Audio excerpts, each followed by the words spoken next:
Muy bien, hoy vamos a ver un tema que precisamente hablando de adoración y le he titulado Manteniendo una adoración verdadera. Cuando algo es verdadero, significa que puede haber algo falso o que sea de mentira. Podemos disimular y aparentar muchas cosas.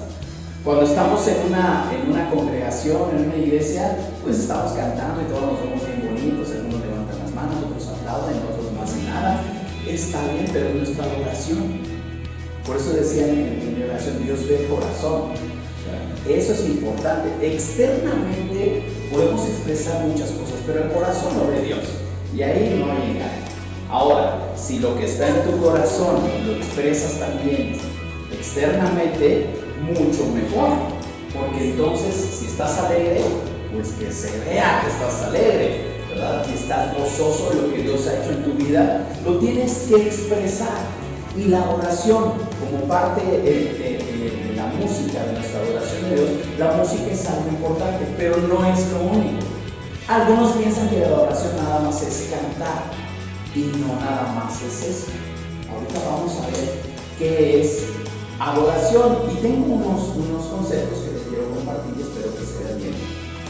Dice, el término adoración tiene como origen la palabra latina adorare o adorare, compuesta por el prefijo a, que significa hacia, y la palabra orare, que significa orar. Entonces, según la Real Academia, adorar significa reverenciar o rendir culto a un ser que se considera de naturaleza divina. Entonces, sería mal decirle a tu novio, ay, cuánto te adoro, ¿verdad? Porque no tiene naturaleza divina. Adorar nada más es a Dios. Si tú adoras algo en lugar de Dios, entonces por eso decimos que se puede convertir en tu Dios.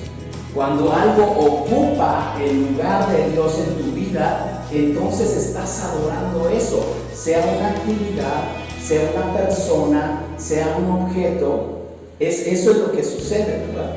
Entonces necesitamos tener a Dios en primer lugar para que nuestra adoración sea siempre para Él y nada más para Él. El cristiano debe de hacer de la adoración un estilo de vida. Por eso es que decimos que no nada más es cantar. Ahorita cantamos y es parte de nuestra adoración, porque con nuestra boca y con la música estamos hablando y estamos exaltando de esos atributos de Dios, nuestra alabanza y nuestra adoración. Hace muchos años, bueno, yo tengo 35 años de conocer al Señor, y en mis tiempos, cuando yo estaba más joven, empezaba un movimiento donde incluso uno de los primeros discos de Marcos Witt era el proyecto AA, que significaba alabanza y adoración. Entonces, para aquellos que saben de lo que estoy hablando de aquellos años, y decían que las canciones rítmicas eran alabanza y las canciones eran adoración. Error, no tiene nada que ver con un ritmo. Nuestra adoración es nuestro estilo de vida y rendimos eso. O sea, sí, el ritmo de una canción te puede llevar a una intimidad más profunda, ¿verdad? Pero no significa eso o no hace esa distinción en cuestión de la música. Entonces, nuestra adoración para nosotros debe ser una forma de vida en nuestro trabajo, en el hogar, cuando nos divertimos o en el entretenimiento. En todo momento nosotros podemos mostrar una genuina adoración a Dios, dado que la adoración es una actitud o la intención interna del corazón del hombre para con Dios. Implica obediencia, el servicio, la rendición, el amor, es decir, implica una forma de vida que permite tener comunión con el Espíritu Santo. Eso es la adoración. Entonces, se fijan, no nada más es música, sino es todo nuestro estilo de vida. Y me gusta lo que dice aquí en esta imagen. Implica una forma de vida que permite tener esa comunión con el Espíritu Santo. Fíjate lo que dice en el Evangelio de Juan, ahí en el capítulo 4, el verso 24. ¿Lo pueden leer conmigo? Dice: Dios es espíritu, y los que le adoran en espíritu y en verdad es necesario que adoren. ¿Cómo que hay que adorar a Dios? En espíritu y en verdad. ¿Por qué? Porque Él es espíritu. Entonces necesita ver esa conexión. Y nosotros somos templo del Espíritu Santo de Dios. Eso es lo que dice la palabra. Entonces, por medio de esa conexión espiritual, si nosotros no tuviéramos espíritu, sería difícil tener esa conexión con Dios. Pero el Espíritu Santo está en nosotros. Entonces, debido a eso, podemos y debemos adorar a Dios en espíritu y verdad. ¿Qué significa eso? En espíritu, pues es una conexión. Y de verdad, una adoración genuina, una adoración que brota de nuestro interior. Nosotros no acostumbramos a dar instrucciones al momento de cantar, o que hagas o que digas, o que cada quien hace lo que quiere de su corazón. ¿Por qué? Debe de ser genuina, en espíritu y verdad. Entonces, con una expresión externa de adoración en la antigüedad, en el Antiguo Testamento, se construían altares y se hacían ciertos rituales y decían: aquí vamos a adorar. Incluso algunos preguntaban: bueno, ahora cuando se movía el pueblo, ¿y ahora dónde vamos a adorar? Y siempre antes era en el monte de Sión, o empezaron a hacer algunos lugares. Por ejemplo, Moisés hizo el tabernáculo, dice, en el cual los primeros judíos adoraron, siendo Aarón su hermano el sacerdote que ofrendaba las primicias, ya sea vegetales o animales, hasta que Salomón fundó el primer templo en Jerusalén. Entonces, se fueron modificando los lugares de adoración. David, su padre, había creado los instrumentos y la liturgia adecuada para la adoración a Dios. En los 10 mandamientos vienen, los 2 primeros mandamientos son referentes a la adoración exclusiva a Dios, y no a una imagen, sino a Dios. Y ahorita que estábamos cantando, uno de los cantos que entonamos se llama Hosana. Y luego cantamos Hosana. Y pero ¿qué significa Hosana? ¿Sabes qué significa Hosana? Hosana es una palabra que se usa, lo usamos en las canciones, la entonamos, pero ¿qué estamos diciendo cuando decimos Hosana? ¿O qué significa Hosana? Especialmente en este día, hoy, en la celebración de Semana Santa, hoy se supone que inicia la Semana Santa y es conocido, decía mi esposa, como Domingo de Ramos. ¿Por qué? No el ramo de la novia que avienta, no. ¿Por qué se le conoce como? Porque fue la entrada triunfal de Jesús a Jerusalén. Y cuando entró Jesús a Jerusalén, ahorita vamos a ver el pasaje. Cuando entró Jesús a Jerusalén, las personas le adoraron y tendían ramas delante de él para que pasara, con un tributo, un reconocimiento, como si él fuera un rey. Entonces, por eso se le conoce como entrada triunfal o día de ramos, porque arrojaban ramas delante de él. Entonces, y ese día el pueblo cantaba Hosana al Altísimo, Hosana al Hijo de David. ¿Y qué significa entonces Hosana? Es una palabra de origen hebreo y es lo que decían a Jesús cuando entró a Jerusalén: Hosana al Hijo de David, bendito el que viene en el nombre del Señor, Hosana en las alturas. A menudo se considera como una declaración de alabanza, similar a la palabra aleluya. Se considera, pero no es lo mismo, porque luego lo dicen igual, Hosana, y como una expresión como decir aleluya. En realidad es una súplica por salvación. Cuando decimos Hosana, le estamos diciendo a Jesús: sálvanos, libéranos. El pueblo judío esperaba al Mesías como un salvador.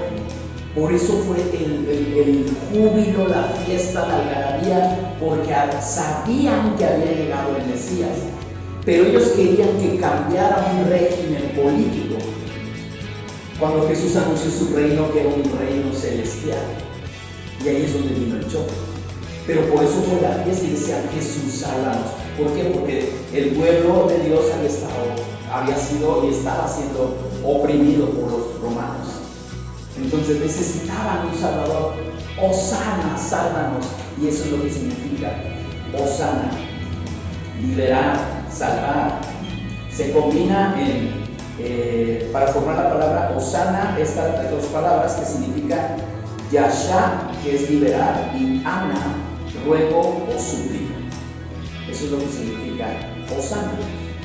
Ya lo conocemos así modernamente, ¿no? Te suplico que me salves es otra expresión que pudiera significar Hosana. Y simplemente para complementar, entonces, ¿qué es aleluya? Porque también muchos lo dicen, ¿no? Para cualquier cosa, aleluya, aleluya. ¿Y qué significa aleluya? Bueno, la palabra aleluya está más familiarizada en el contexto de una alabanza. Incluso hay una canción famosísima de Händel, el aleluya, ¿no? Es conocidísima y es preciosa esa canción. Ahora, la palabra aleluya es una palabra hebrea que significa alaben ustedes a Jehová. Aleluya significa, el Ya es una abreviación de Yahweh, de uno de los nombres de Dios. ¿Y qué significa eso? Alaben ustedes el nombre. En el lenguaje moderno entonces significa alabar al Señor. Eso significa aleluya. Entonces, por eso es que algunas expresiones de júbilo, de alabanza, lo llegan a expresar así. Ok, ya tenemos el contexto de lo que es Hosana y por qué gritaban Hosana, y también se dan esos aleluya. El domingo, este día, domingo de Ramos, nos ofrece una perspectiva de la adoración y la alabanza a nuestro Señor Jesús. Es muy importante eso en la vida de cualquier creyente. En la vida de cualquier creyente, si tú te dices creer en Jesús, es importante tu adoración a Él. Entonces, aquí vamos a ver un pasaje precisamente que se encuentra en el Evangelio de Marcos. Marcos, capítulo 11, versos 1 al 11. En este pasaje, vamos a ver en este punto número 1, la adoración gloriosa. ¿Puse el pasaje? Sí, ¿verdad? Ok.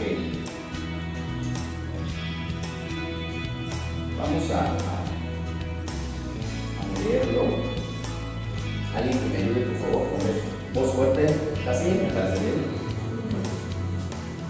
Cuando se acercaban a Jerusalén, junto a Betfagé y a Betania, frente al monte de los Olivos, Jesús envió dos de sus discípulos y les dijo: vayan a la aldea que está enfrente de ustedes, y luego entren en ella, un molino atado, en el cual un hombre ha montado. Desátenlo y tráiganlo, y si alguien dice: ¿por qué hacen eso?, digan que el Señor lo resucita y luego lo devolverá. Fueron y hallaron el molino atado afuera a la puerta, en el recodo del camino, y lo desataron. Y unos de los que estaban ahí les dijeron: ya están desatando el molino. Ellos entonces les dijeron como Jesús había mandado, y los dejaron.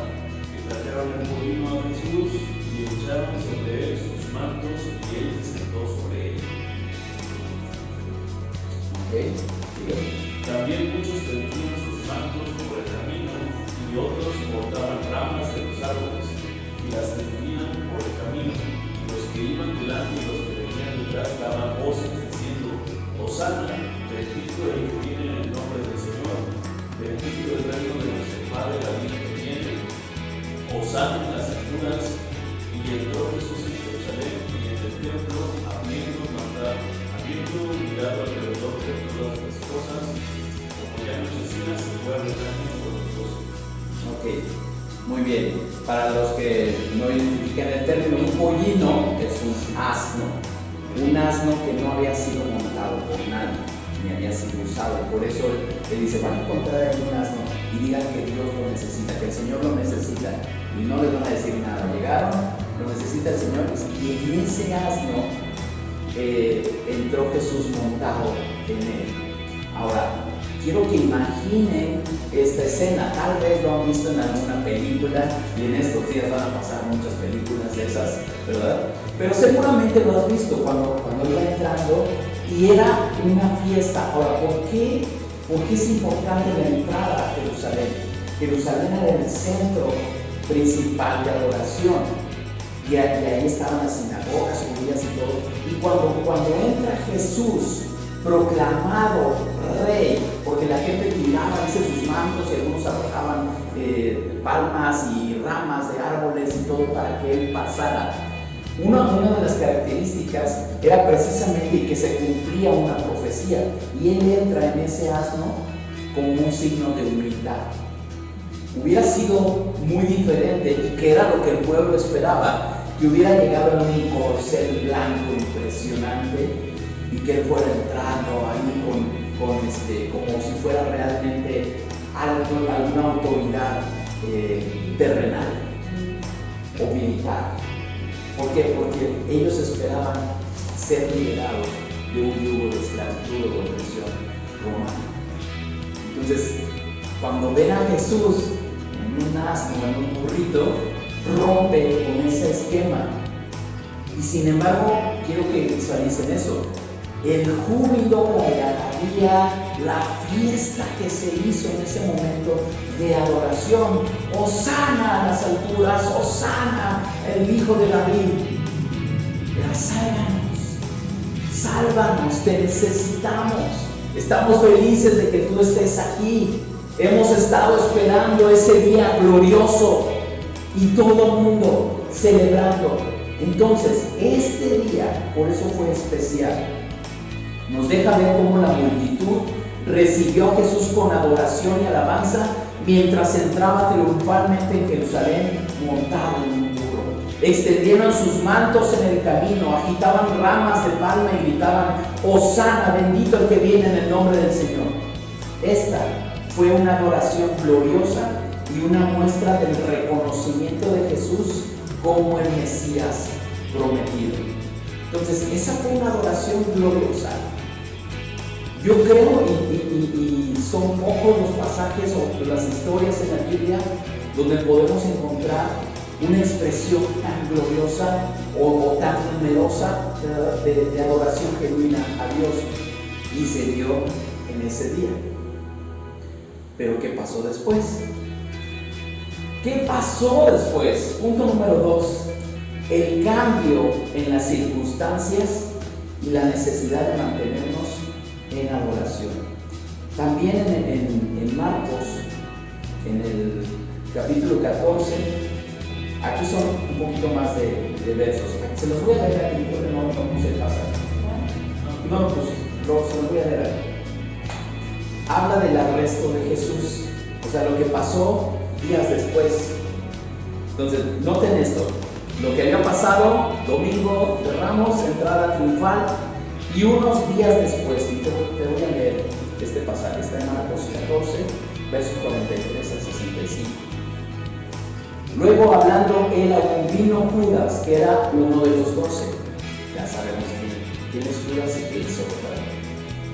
Con él mucha gente con espadas y palos de parte de los principales sacerdotes y de los escribas y de los ancianos. Y el que le entregaba les había dado señal diciendo: al que yo besaré, ese es. Préndanle y llévenle con seguridad. Y cuando vino, se acercó luego a él y le dijo: maestro, maestro, y le besó. Lo que se conoce, por eso dicen, cuando alguien te traiciona, se le dio el beso de Judas, ¿no? Así se dice. ¿Por qué? Porque Judas, cuando entrega a Jesús, todavía le dice maestro y le da un beso. Y después de eso es cuando se acercan a arrestarlo. Dice: entonces ellos le echaron mano y le prendieron, pero uno de los que estaban allí sacando la espada hirió al siervo del sumo sacerdote, cortándole una oreja. Aquí en el pasaje no dice quién es, en Marcos, pero fue Pedro el que sacó la espada y le cortó la oreja al siguiente del sacerdote. Hirió al siervo del sumo sacerdote, cortándole la oreja, y respondiendo Jesús les dijo: ¿cómo contra un ladrón han salido con espadas y con palos a prenderme? Cada día estaba con ustedes enseñando en el templo y no me prendieron, pero es así para que se cumplan las escrituras. Entonces todos los discípulos, dejándole, huyeron. Nota esto. ¿Quiénes huyeron? Los discípulos. Le dejaron solo. Lo prendieron, se lo llevaron y huyeron. No estamos hablando de personas que nada más habían escuchado una vez. Estamos hablando de personas que estuvieron con él por 3 años, que estuvieron yendo a diferentes lugares a compartir el amor de Dios, el evangelio, que vieron en primera fila los milagros que él hizo, y aún así huyeron, lo dejaron. Aquí hay un versículo que muy pocas veces leemos, o yo la verdad no me había puesto a meditar en eso. Aquí en Marcos mencionan una persona, de un joven que huyó, y fíjate en qué condiciones huyó. Dice, pero cierto joven que le seguía, cubierto el cuerpo con una sábana, también le prendieron, mas él, dejando la sábana, huyó desnudo. Él estaba nada más cubierto, le estaba siguiendo a Jesús y estaba ahí, ¿no? Con toda la bola. Cuando llegan y lo prenden, pues yo creo que lo agarraron así, pues quédense con la sábana y se fue desnudo, ¿no? Pero también huyó. Después sigue, trajeron pues a Jesús al sumo sacerdote y se reunieron todos los principales sacerdotes y los ancianos y los escribas, y Pedro le siguió de lejos hasta dentro del patio del sumo sacerdote, y estaba sentado con los alguaciles, calentándose al fuego, y los principales sacerdotes y todo el concilio buscaban testimonio contra Jesús para entregarle a la muerte, pero no lo hallaban. Estaban buscando cómo condenarlo, pero no encontraban una falta en él. Decían, ¿qué hacemos con él? Porque muchos decían falso testimonio contra él, mas sus testimonios no concordaban. O sea, estaban diciendo mentiras, pero se estaban dando cuenta que eso no checaba con la historia, ¿verdad? Algunos decían una cosa, otros otra. Entonces estaban buscando qué hacer. Entonces, levantándose unos, dieron un falso testimonio contra él, diciendo, nosotros le hemos oído decir, yo derribaré este templo hecho a mano y en 3 días edificaré otro hecho sin mano. O sea, había cambiado algunas palabras que él había dicho, pero no fue en ese contexto. Pero ni aún así concordaban en el testimonio. Entonces el sumo sacerdote, levantándose en medio, preguntó a Jesús diciendo, ¿no respondes nada? ¿Qué testifican estos contra ti? Mas él callaba y nada respondía. El sumo sacerdote le volvió a preguntar y le dijo, ¿eres tú el Cristo, hijo del bendito? Y Jesús le dijo, yo soy. Y verás el Hijo del Hombre sentado a la diestra del poder de Dios y viniendo en las nubes del cielo. Entonces el sumo sacerdote, rasgando su vestidura, dijo, ¿qué más necesidad tenemos de testigos? Han oído la blasfemia. ¿Qué les parece? Y todos ellos le condenaron, declarándole ser digno de muerte. Y algunos comenzaron a escupirle y a cubrirle el rostro y a darle de puñetazos y a decirle, profetiza, y los alguaciles le daban de bofetadas. Después de eso vino una escena terrible de sufrimiento para Jesús. En ese mismo instante, en otros evangelios narra precisamente cuando Pedro está allí entre algunos para escuchar o saber qué le iban a hacer a Jesús, y dice, tú estabas ahí con él. Y él, no, yo no, me confundes. Y es cuando Pedro le niega. Entonces, fíjate lo que pasó después de esa alabanza gloriosa, de esa adoración perfecta que se dio, porque Jesús lo merecía. Él era rey, no el rey que esperaban los judíos, no ese tipo de rey, pero era rey de reyes y el Señor de señores. Sin embargo, unos días después, ya no digamos años, días después,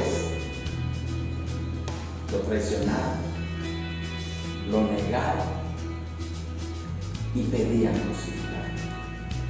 Tal vez los mismos que estuvieron ahí lanzando sus ramitas también estaban diciendo crucificar. Sus mismos discípulos que estuvieron huyeron. Pedro, que estuvo allí con él, lo negó. Todo eso pasó después, cambiaron las circunstancias. Todo esto viene para nosotros. Necesitamos nosotros mantener nuestra adoración, nuestro estilo de vida, donde quiera que te encuentres. Que las circunstancias no hagan que tú cambies tu adoración a Jesús. Que si estás enfrentando un problema difícil, ya sea de salud, material, económico, de índole que sea, que eso no cambie tu adoración genuina a Dios. Debemos nosotros estar firmes. Las circunstancias hicieron que cambiaran ellos.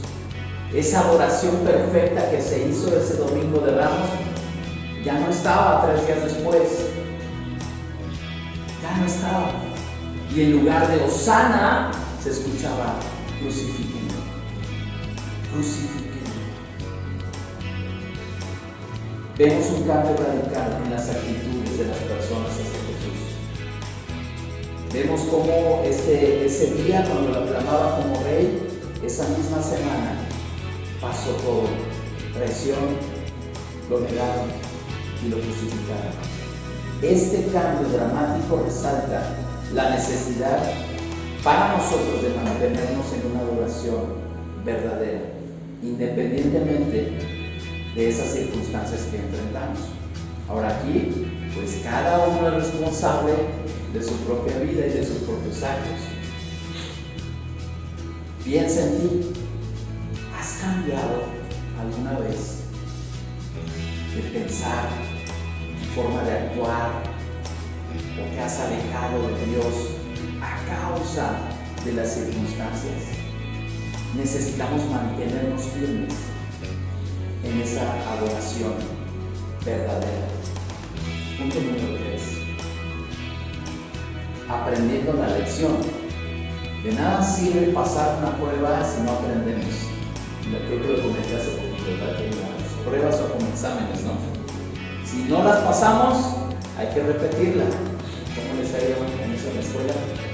¿Han tenido que repetir algo? No me digan.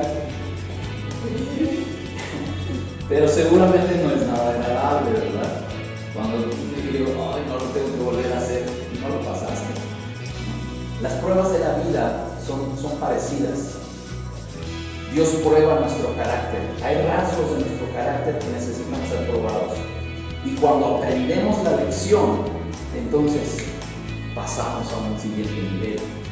Pero si no aprendemos, ahí estamos y no salimos, y estamos en una prueba constante. Por eso es importante aprender de la lección. Yo lo he dicho en algunas ocasiones, que cuando tú estás pasando una prueba y no aprendes la lección, sufriste gratis. Porque en la prueba se sufre, ¿no? Es difícil, pero si aprendes la lección, entonces es una bendición para ti. Pero si no aprendiste y sigues en lo mismo, pues estás sufriendo gratis, ¿verdad? O te encanta sufrir. No creo que sea el caso, ¿verdad? Entonces, aprendemos la lección. Filipenses 4, mi esposa comentó este pasaje de Filipenses 4 cuando ella compartió acerca de la paz. ¿Y qué tiene que ver con esto? Fíjense lo que dice Filipenses 4. Dice, estén firmes, estén siempre llenos de alegría en el Señor. Lo repito, dice, alégrense. Que todo el mundo vea que son considerados en todo lo que hacen. Recuerden que el Señor vuelve pronto. Ahora, fíjate lo que dice. Deben estar siempre, ¿no? Estén siempre. Para estar siempre haciendo algo, eso es mantenernos. Firmeza, constancia, perseverancia. Perseverar en algo. Y dice, mantente lleno de alegría. Ah, qué difícil estar alegre cuando las cosas van mal, ¿no? Yo no sé, ya he cambiado, la verdad es que he cambiado, pero, híjole, a mí mi cara expresa mucho y cuando estoy molesto, luego me voy a pegar así. Pero es difícil estar alegre cuando nos va mal. o cuando estamos pasando. Y dice, tienes que estar alegre siempre. ¿Cómo le hago? O sea, es un trabajo que necesitamos nosotros hacer y cada quien va a responder delante de Dios por eso. Entonces necesitamos estar alegres siempre. No se preocupen por nada, en cambio, oren por todo. Díganle a Dios lo que necesitan y denle gracias por todo lo que Él ha hecho. Así experimentarán la paz de Dios que supera todo lo que podemos entender. La paz de Dios cuidará su corazón y sus mentes mientras vivan en Cristo Jesús. Entonces, mientras estén en Cristo, tenemos que estar orando por todo, en todo tiempo. Tenemos que mantenernos firmes, aferrados a lo que Dios nos da. Y si tenemos que rendir una vida de adoración, no va a ser fácil, pero tenemos que levantarnos y decirle, Señor, tú lo eres todo en mi vida. Si te gusta cantar, canta, pero con todo lo demás. Decíamos que incluso nuestras ofrendas es una adoración a Dios. ¿Estás agradecido con Dios o algo? Da algo para Dios y Dios te va a recompensar. Bendice a Dios con todo lo que tienes, con tu vida, con todo tu ser, con tus talentos, en tu trabajo, en tu familia, con tus amigos, donde quiera que estés, tú glorifica a Dios. De esa manera le adoramos. No nada más un tiempo, 20 media hora, 30 minutos, media hora, el domingo, es cantar. No, es mucho más que cantar. Es nuestro estilo de vida. Tenemos que adorarlo de esa forma. Entonces, aprender la lección. Necesitamos entender esa importancia de mantener una adoración constante y verdadera. Cuando Filipenses dice, en la versión 60 dice, regocíjense en el Señor siempre. Y vuelve a decir, otra vez les digo, regocíjense. Y dice, y esa paz de Dios, que sobrepasa todo entendimiento, guardará sus corazones y sus pensamientos en Cristo Jesús. Cuando tú te esfuerzas en mantenerte firme, en estar feliz con lo que Dios te da, dice aquí que Él guardará tu corazón y tus pensamientos en Cristo Jesús. Cuando tenemos una mente tranquila, es que tenemos esa paz que sobrepasa todo entendimiento. No importa que estés atravesando. No estamos diciendo que te va a librar del problema, no. En medio del problema, tú vas a tener paz. Y eso únicamente lo hace la presencia de Dios en nuestras vidas. Y tenemos que adorarlo por eso. Tenemos que rendirle todo nuestro ser. Señor, si tú estás conmigo, ¿quién contra mí? Tú vas delante de mí como poderoso gigante. Señor, tus promesas yo las creo. Y tu palabra dice que tú me has hecho más que vencedor. Hay que creerlo y entonces disfrutamos y empezamos a vivir la palabra. No es algo bonito que dice la Biblia, que a veces se hace realidad. No, yo creo su palabra y por consiguiente la vivo. Es muy diferente. Por eso hablamos de una adoración verdadera. Cuando tú le crees a Dios, experimentas la presencia de Dios gloriosa en tu vida. Una experiencia personal. Totalmente personal. Aunque las circunstancias cambien a nuestro alrededor, podemos encontrar la fuerza para adorar a Dios en todo momento, confiando en su soberanía, en su amor constante. Las circunstancias, ahora no te sorprendas si las circunstancias cambian. Van a cambiar. No siempre todo va a estar bonito y color de rosa. En algún momento te vas a enfrentar a algo feo. En algún momento. Siempre. Esa es nuestra vida. Ahora, ¿cuál es la diferencia? ¿Por qué? Porque entonces, pues, podemos decir, yo pensé que acercarme a Dios me iba a librar de todo. No, espera. Cuando tú te acercas a Dios, Dios va a estar contigo siempre.